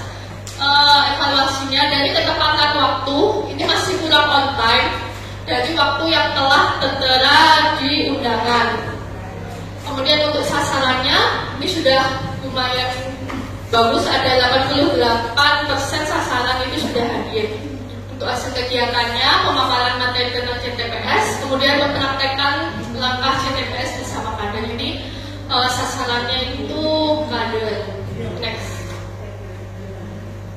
Yang kedua, ini ada pemberdayaan kader masyarakat dalam senam CTPS bersama-sama. Nah, ini dilaksanakan di 6 desa. Untuk evaluasinya masih tetap untuk ketepatan waktu memang masih belum bisa on time dari waktu yang telah tertera di undangan. Kemudian untuk sasarannya 80% sudah hadir. Untuk hasil kegiatannya pemberian materi CTPS sama melaksanakan senam CTPS bersama-sama. Next. Nah, ini untuk kegiatan di bulan Juli, di akhir minggu Juli ini ada pemberdayaan masyarakat dalam mencegah penyakit diare dengan pembiasaan CTPS. Ini waktunya 2 hari. Pelaksananya itu ada petugas dan kader. Sasarannya masyarakat. Kegiatannya itu memberikan penyuluhan tentang diare dan CTPS. Yang kedua ada pemberdayaan masyarakat tentang CTPS pada ibu-ibu balita. Itu waktunya juga 2 hari. Pelaksananya petugas dan kader. Sasarannya ibu yang memiliki balita. Kegiatannya itu memberikan penyuluhan tentang CTPS. Terima kasih. Mungkin ada saran atau tambahan dari teman-teman. Pertanyaan? Terima kasih. Kurang lebihnya mohon maaf. Wassalamualaikum warahmatullahi wabarakatuh. Waalaikumsalam. Dari kesini monggo. Terima kasih. Sebelumnya mohon maaf karena tidak jaga ya, jadi suruh langsung nyampaikan ya Bu. Untuk program penyetaan lingkungan, jadwal bulan Juni ada 6 kegiatan dekat. Antara adalah inspeksi sanitasi di TPM, yang kedua adalah inspeksi sanitasi di TPU atau TFU, yang ketiga adalah inspeksi sanitasi di SAB, yang keempat adalah kegiatan klinik sanitasi dan intervensi klinik sanitasi, yang kelima adalah pengambilan sampel air bersih, yang keenam adalah pendataan 15 SDBM oleh KPM. Nah, untuk kegiatan yang pertama adalah inspeksi di TPM. Alhamdulillah bulan Juni ini sudah selesai. Untuk pencapaiannya sudah 100%. Untuk yang inspeksi di TTU sudah ada 50%, kurang 50% lagi. Untuk SAB juga sama. Kegiatan klinik sanitasi juga terus masih berjalan. Di bulan Juni ini sudah tercapai target. Kemudian pengambilan sampel air bersih ini sudah selesai juga, dan untuk bulan depan siap untuk diberangkat di JKN. Kemudian pendataan 15 STDA oleh kader dalam minggu ini insya Allah sudah selesai, dan ibu-ibu bidan ya, insya Allah ya. Dan untuk dari kegiatan penyetaan lingkungan cukup sekian. Mungkin ada yang ditanyakan? Pas? Ya. Assalamualaikum warahmatullahi wabarakatuh. Assalamualaikum warahmatullahi wabarakatuh. Untuk ada selanjutnya yaitu penyampaian persiapan rehabilitasi. Assalamualaikum warahmatullahi wabarakatuh. Izin saya akan menyampaikan evaluasi pelaksanaan kegiatan Posyandu Balita tahun 2023. Untuk yang pertama, saya harap ibu-ibu bidan membuat jadwal posyandu ya. Kalau bisa 1 tahun, ya sudah. Nah, kalau sudah bisa ditempel di pustu atau Perkesdes, kemudian di posyandu juga. Kemudian diinformasikan juga kepada kader dan ibu-ibu balita ya. Sudah. Next. Tapi tidak ditempel. Tapi tidak. Ya, belum ditempel ya. Untuk selanjutnya yaitu sistem 5 posyandu. Jadi biasanya kan di posyandu tidak ada ini ya, menyediakan 5 meja sampai 5 ya. Jadi biasanya cuma 2 kayak gitu. Ya setidaknya dilakukan ini sistem-sistem ini semua. Jadi mulai dari pendaftaran dilakukan oleh kader, kemudian penimbangan pengukuran, pencatatan, penyeluruhan dan pelayanan kesehatan. Biasanya yang saya amati di posyandu itu ketika balita datang itu langsung dilakukan penimbangan ya Mbak ya. Kemudian hasilnya penimbangan itu dicatat di KMS. Kemudian lalu langsung ke pelayanan kesehatan. Banyak yang ini ya tidak dilaksanakan ya. Ya, next untuk yang pertama pendaftaran. Biasanya ada ini enggak? Daftar hadirnya. Kalau saya amati tidak ada ya. Ada. Balita. Iya, balita, posyandu balita. Tapi pas saya ikut posyandu ini tidak ada pendaftaran. Di rumahnya saya ikut. Kok saya tidak ada ya? Ya. Biasanya langsung penimbangan. Ada bukan bisa. Iya, mungkin kalau ada pasien-pasien yang belum melaksanakan bisa ini kita lakukan. Kemudian meningkatkan cakupan balita yang datang ke posyandu. Biasanya saya amati itu balita yang datang ke posyandu itu ya imunisasi. Ya, yang imunisasi saja. Kalau sudah lepas dari imunisasi tidak datang ke posyandu, kecuali yang PAUD ya. Kalau yang PAUD kan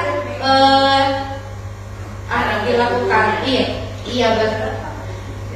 Terus ini jumlah kader yang melaksanakan posyandu idealnya kan 5. Saya amati itu masih 2, 3 gitu. 5. Kalau saya di posyandu iya. Oh saya kemarin ini datang ke Sumber Gading, terus ke Kalijati sama Sumber Ringin.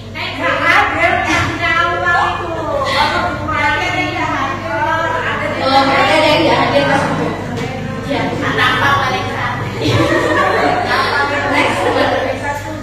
kemudian pengukuran antropometri. Nah, untuk ini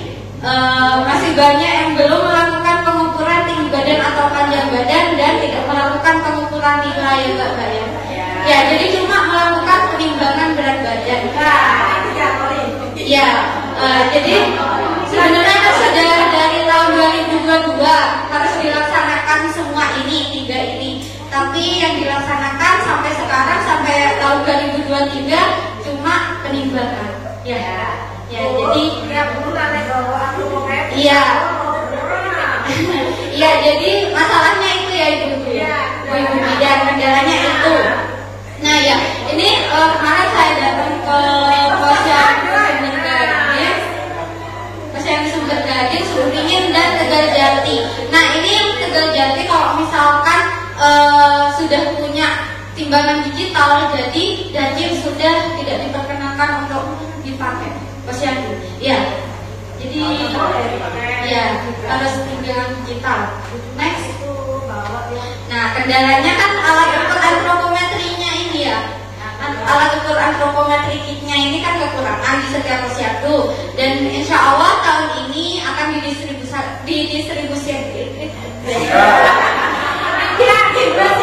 oleh Dinkes kekurangan itu ya. Nah Sukasari Kidul itu kurang 4 Posyandu yang belum punya antropometri kit, Jati kurang 7, Raja Agung 6, Sukoharjo 11, Sumber Gading 6 dan Sumber Beringin. Nah insya Allah tahun ini ya. Kalau yang bisa nanti diganti. Timbangan ini ya Bu, timbangan digital. Iya, nanti akan diganti oleh Dinkes. Iya bisa. Iya. Dan insya Allah tahun ini sudah didistribusikan. Ya, jadi sudah tidak ada alasan ya Mbak ya untuk tidak melaksanakan itu tadi pengukuran tadi itu. Nah, terus ini lagi saya hanya itu tidak ada pengukuran tinggi badan dan sila, tapi kenapa di laporan itu ada? Ya, itu next. Kemudian pencatatan. Jangan bertanya lagi. Pencatatan ya, pencatatan di meja 3. Itu ada pengisian buku KIA dan KMS. Nah ini kalau pencatatan di KMS itu sudah berjalan ya. Jadi contohnya di Sumber Beringin kemarin itu setelah penimbangan langsung dicatat di KMS, di plotting ya. Tapi masih banyak ditemukan banyak yang belum di plotting di KMS-nya. Kemudian ada pemberian vitamin A juga tidak dicatat di buku KIA. Ya, terus ini pengisian buku register, ada buku registernya ya. Buku register ini yang isinya berat badan, tinggi badan. Ada. Oh tidak semua masih. Pengadaan sendiri, uangnya rupiah sendiri. Ya, bertahap. Iya bertahap ya. Selanjutnya dilengkapi. Iya, kan kalau misalkan ibu kadernya sudah nimbang, terus ditulis di KMS-nya. Terus buku KIA-nya kan dibawa pulang. Terus ibu-ibu bidannya ada buku sendiri. Iya, biasanya buku register itu ya. Semua pos kan ada buku informasinya. Iya. Kalau tidak ada bukunya itu, punya buku palsu meskipun ada buku register, kita tetap ada buku palsu. Iya. Kemarin yang saya amati itu di beberapa Posyandu tidak ada buku register itu.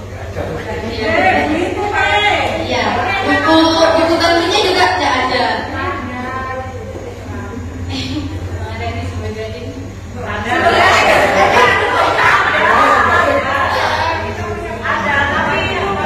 Nulisnya nanti. Selesainya.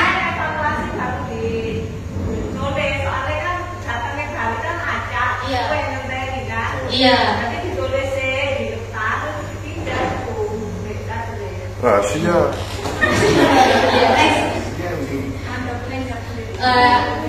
Untuk penyuluhan biasanya kan ini paling terlewati ya. Nah minimal ini dan ibu-ibu kader itu memberikan informasi tentang hasil penimbangannya. Jadi setelah ditulis di KMS dikasih tahu ibu balitanya, oh anaknya naik Bu, anaknya naik tapi tidak sesuai dengan KBM. Ini saya titip poin pentingnya balita-balita yang mengalami weight powdering. Weight powdering ini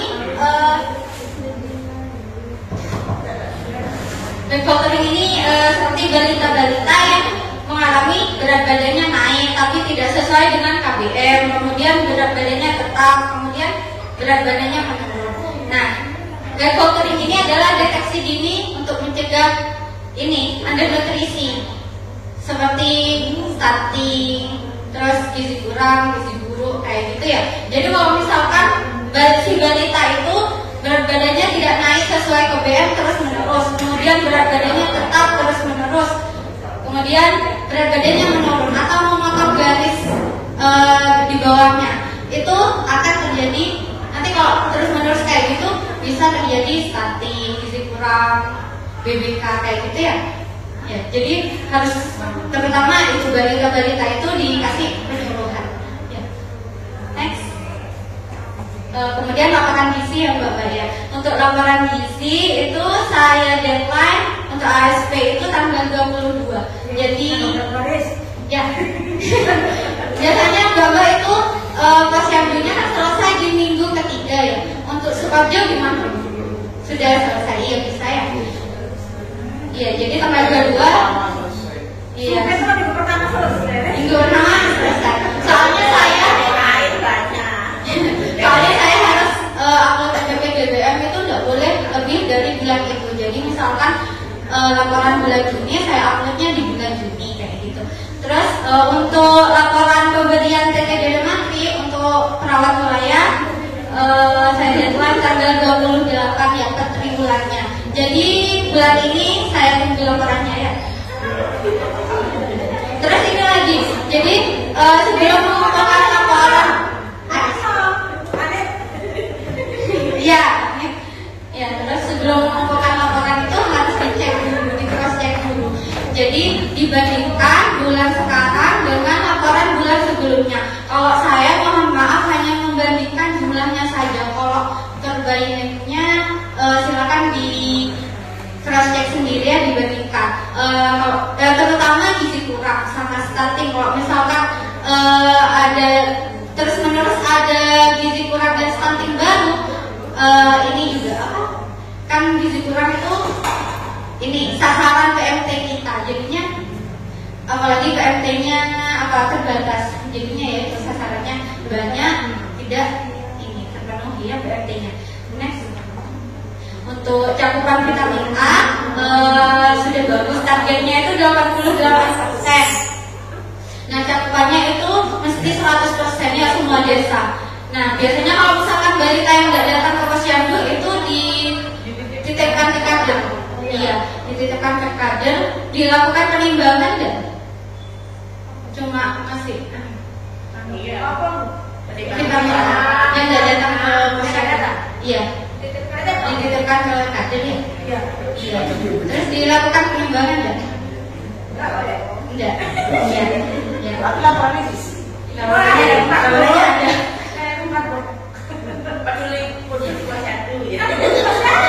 Untuk pelaksanaan vitamin A bulan Agustus itu diundur di bulan Oktober. Jadi Agustus tidak ada pelaksanaan pemberian vitamin A. Karena itu ada dari pusat gitu, pokoknya nanti kegiatan gitu serburan itu yang Agustus bulan Oktober. Iya. Next. Nah ini untuk cakupan D/S balita yang ditimbang dan balita yang naik berat badannya.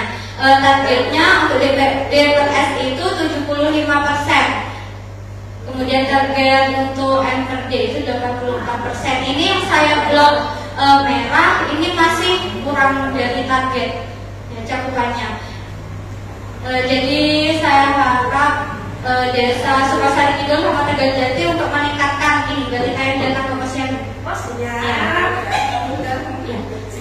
Dan sekian dari saya, ada tanggapan?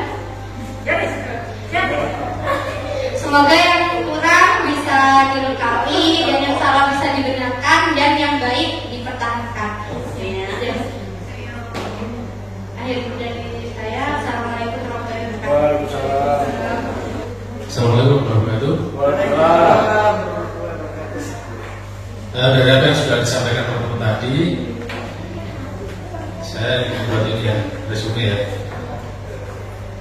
Untuk yang sudah disampaikan, ya, mulai dari Bu Usul tadi pada etik, ya, lalu komunikasi efektif, lalu tadi dibahas sama Bu Suratin manajemen risiko, keselamatan pasien dan sebagainya. Kita minggu depan kita bahas registernya, ya. Jadi kita buat simulasi, ya. Jadi karena kita di tim itu juga harus ada pembahasan, terus evaluasi, menentukan RTL-nya dan sebagainya. Itu harus ada registernya juga di saya. Jadi di saya harus ada evaluasinya. Jadi program yang dengan lakukan tadi itu kita evaluasi, kita lakukan RTL-nya bagaimana. Nah, tadi Bu Jonathan juga bilang bahwa ini seharusnya mulai Januari Ibu, ya. Tapi karena kita mulainya Juni, kalau kita buat simulasi, nanti dengan buatkan registernya, kita bahas, ya, kita buat pertemuan minggu depan, nggak tahu hari apa. Ya, kita libur itu tanggal berapa? Kamis. Dari Kamis. Kemungkinan 28 kemungkinan. Ya. 28 ya. 28 ada 27 ya. Kalau 27 berarti Rabu. Mungkin hari Selasanya, ya. Selasanya atau kalau enggak ya hari Jumatnya. Kita pertemuan untuk yang tadi, ya Bu, ya. Jadi checklist-checklistnya yang dengan punya ini sudah dilakukan apa belum, ini dilakukan apa belum, itu kita bahas. Ya, jadi nanti saya sama Liga, ya, dari tim bukunya nanti akan membuat rekapannya juga gitu. Terus untuk persiapan akreditasi, ya. Jadi teman-teman mohon perhatiannya, bulan depan jadi Bu. Jadi kalau memang benar jadi akreditasi, ya kita harus persiapan. Persiapan tekniknya, masih ingat tekniknya apa saja yang perlu kita siapkan? Mulai dari penjemputan, terus mungkin ada yang mau nari-nari, penyambutan, Rizkan hari kelompok itu, Rizkan tuain molong. Kalau lagi banyak belakang. Dulu tak tahu dengan cara nggak tahu buku. Nah, untuk yang menjemput siapa? Kalau menjemput mungkin kita apa ya, kita bingungnya nanti mau ngomong apa kan gitu ya. Kalau cuma jemput kok menang kan ya kurang inilah, kurang gimana? Apa aku sih jemput? Iya. Mas Hari 12 menit bisa. Ya. Aku dah jemput. Ya. Ya. Kangen mau dulu, Rek.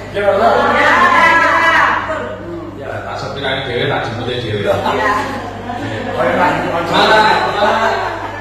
Malah lihat ono sopire terus dengan ini malah masane mending tak sopire dhewe tak jemput dhewe. Sip. Ya, wis jemput aku wis. Kopian situ Bondo. Terus apalagi mungkin Mbak ini mau jadi koordinator penyambutannya di sini. Oh iya. Ya, untuk teknisnya bagaimana nanti kita ngobrol lebih ini. Yang penting jenengan saya tunjuk sebagai koordinatornya, ya. Masalah nanti mau jenengan aja joget tuh. Ngerti wis itu. Iya caranya sampai. Ya. Rizka pimpinannya. Nah itu ya, jadi jenengan ya koordinatornya, ya. Nanti kita ngobrol gimana teknisnya, bagaimana detailnya. Terus masalah konsumsi yang handle Bu Ati langsung, ya Bu, ya. Ya, kan itu apa? Pakai catering kan. Jadi Bu Ati langsung yang mengkoordinir cateringnya, ya.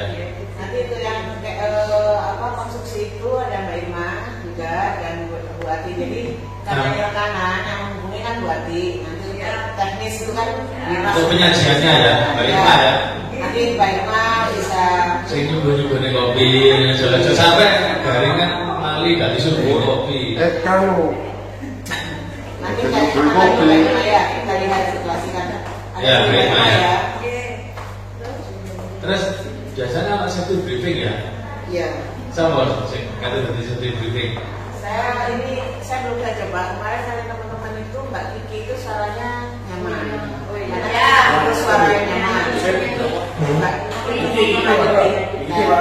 Yang kacamataan, perawat putih, yang subscribe itu loh Pak. Ya, ini teman-teman. Ya. Katanya teman-teman sih ini sebenarnya nyaman. Jadi kita coba nanti kita kasih materinya, kita buat lihat. Cadangan Fitri.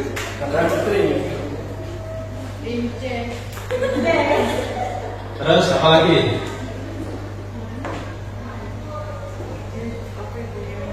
Tata Geraha. Tata Geraha itu sih nopo sih ngeterno supaya keliling. Ini Tata Geraha.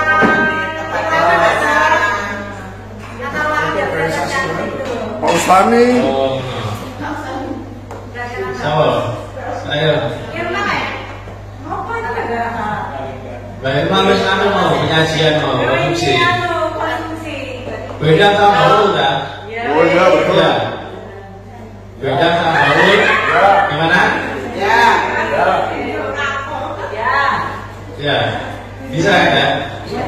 Desain. Sat-sat banget ini Dona. Hah? Sat-sat banget. Nah, sat-sat. Nanti bukan hanya menata, jadi tata geraha itu kalau ada yang kurang, tandanya apa kurang tidak menambahkan. Nah, kan ada tim lain ya.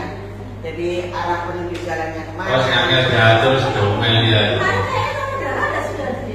Alas lah saya diterima oleh Pak Usah akan protes lah. Ada kemarin doa, saya ingat tuh yang kata gaya itu Rendra. Tambahin Rendra nanti laginya.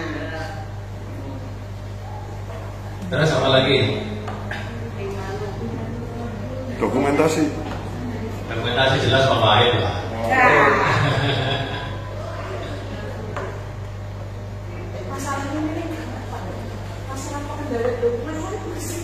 Ya, entar tapi kalau hal ini tidak disiapkan, bicarakan aja. Terus masalah ini Bu, kebersihan Bu. Ini kalau kita mengandalkan 2 orang, kita nggak akan beres.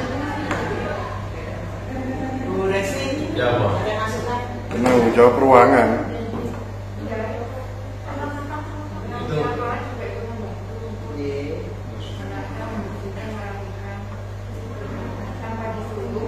Iya. Makanya budaya 5R kemarin kan harus kita kerjakan ya di masing-masing ruangan. Tapi maksudnya ketika hari H minimal hari H ya betul ya. Itu kadang-kadang ada sesuatu yang di luar rule. Kayak seperti dulu lah contohnya ada tahu-tahu ada kucing, ada ayam itu kan butuh orang lain untuk menggerak-gerakkan gitu. atau nanti hari Jumat atau Sabtu atau 2 hari Jumat dan Sabtu kita bersih-bersih. Kelamaan, terlalu lama nanti patah lagi. Ya efektif. Dan paling enggak peruangannya masing-masing. Iya itu aja bukan kalau di jadwal khusus untuk jabatan saya itu ada ya. Selama ini jalan seperti itu ada. Peruangannya masing-masing. Oke. Atau gini Bu Endang, Baul sama Bu Resi ya. Mungkin dalam beberapa hari ke depan, beberapa minggu ke depan ini jangan keliling kan. Ya umum sekarang masih ada waktu agak lama untuk menyiapkan. Ya, dengan amati masing-masing ruangan itu gimana. Nanti petugas ruangan itu yang bertanggung jawab dengan ruangannya. Ya, gitu ya. Dengan keliling satu-satu, dengan amati. Ya, jadi biar disiapkan mulai sekarang. Kasih kartu merah. Dan perlu bukan hanya sekali. Kalau cuma sekali nggak diparani meneh, lek digarap, jangan nggak akan tahu. Ya, jadi ada kunjungan berikutnya. Lalu ini takon enak kok, nggak dia. Terus pokoknya dia kita sudah melihat terus kita membiarkan untuk kebutuhan apa yang seharusnya harus tersedia di sini. Mamanya butuh pas juga butuh ini, itu kita masukkan kemana?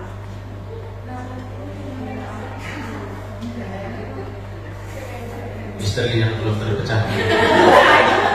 Soalnya saya tadi sudah melihat di sini itu kurangan bunganya, kurangan apa. Kalau masalah ini ya, kalau masalah yang bunga atau apa itu mungkin bisa inilah, bisa jadi bukan prioritas. Prioritas utama adalah kebersihan dan kerapihan di ruangan itu dulu. Kalau masalah bunga atau apa itu bisa kita pikir dekat dalam waktu dekat, pinjam tahap apa? Ya, nanti pas mendekati hari masih ditentukan untuk beberapa hari aja, nanti baru pulang lagi kan apa masalah. Berarti dicatat Bu, ruangan ini butuh kurang ini. Nah, bagaimana caranya nanti diserahkan ruangannya sudah.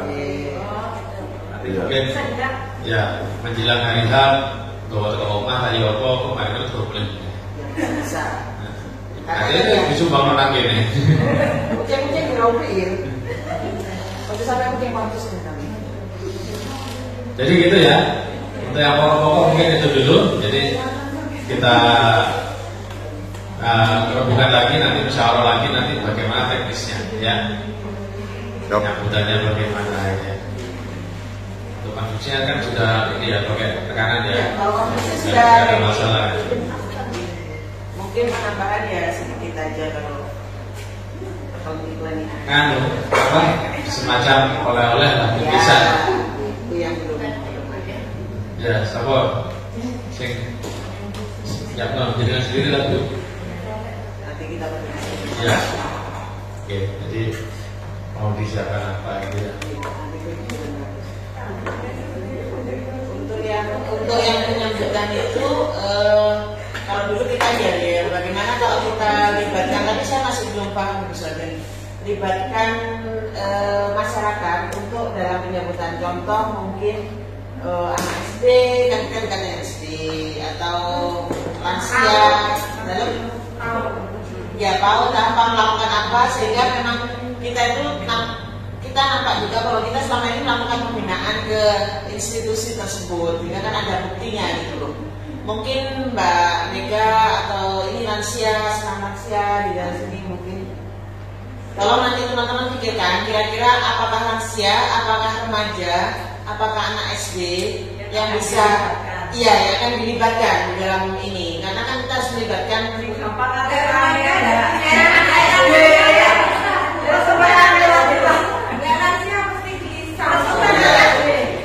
SD dulu. Apa-apa. Lansia sing aktif sing anu lho mosok. Ya, maksud saya gitu. Itu bukan krim itu. Ya, yang lansia itu. Aku masuk ya. Paham Jadi itu ada kalau kita lihat di selangkang, kan atau yang selangkangnya, selangkangnya. Lah itu rasa banget ya, saya bukan banget ya. Mungkin itu jadi kalau nanti teman-teman ini apa bantu berpikir enak lansia atau SD. Kalau SD nanti kira-kira melakukan apa? Apakah senang cuci tangan atau melambut yel-yel apa gitu. Kira-kira kalau SD apa usulannya? SD. Cuci tangan terus apa lagi? Yel-yel. Sama yel-yel ya, cuci tangan sama yel-yel kemungkinan. SD atau SMP usulannya? D, anak SD. Kelas 5. Kalau Bapak punya gambar. Kalau punya gambar bisa didatangkan. Yo, disuruh tak karepe tapi. ya, Tapi ya ini pilih-pilih. nanti moga teman-teman bantu pikirkan ya apakah itu PAUD atau SD atau remaja atau lansia, sehingga kita bahwa tampak bahwa masyarakat kita libatkan dalam kegiatan UKM kita dan itu masuk dalam pembinaan kita gitu. Ya ganti-ganti Bu, 2 hari dong. 3 ya gini Pak, kita belum memilih kalau kita mau mau yang hybrid. Kalau mau hybrid itu 1 kita online, 2 hari offline. Tetapi kalau kita mau langsung itu yang kita ini 3 hari. Karena ya, tapi tetap dokumen di upload. Saya harap kita itu minta dokumen yang nggak teman-teman, dokumen kita upload hari ini supaya mempelajari, ya kita ada tanya jawab, tapi 3 hari kemudian ada proses supaya itu belajar dan memberikan masukan pada kita untuk revisi. Itu mungkin dari saya, mohon Pak. Oke, terima kasih banyak. Saya kira sudah cukup jelas ya, dan untuk lanjutannya nanti minggu depan ya, Bu Seraget ya, kita bahas registernya kita ya, komunikasi efektif, keselamatan, manajemen risiko tadi ya. Nanti dikoordinasikan dengan Dr. Faisal ya, Dr. Faisal terus saya ya. Oke, minggu depan kita buat pembahasannya, evaluasinya dan ya mungkin yang juga ya. Oke, gitu.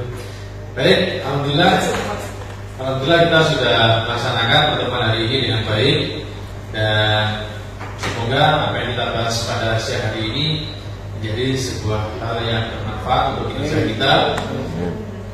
Saya mewakili semua teman-teman yang menyelenggarakan agenda rapat siang hari ini. Mohon maaf bila mana ada tutur kata atau sikap yang kurang berkenan, dan sekali lagi kami sampaikan terima kasih banyak atas perhatian yang diberikan.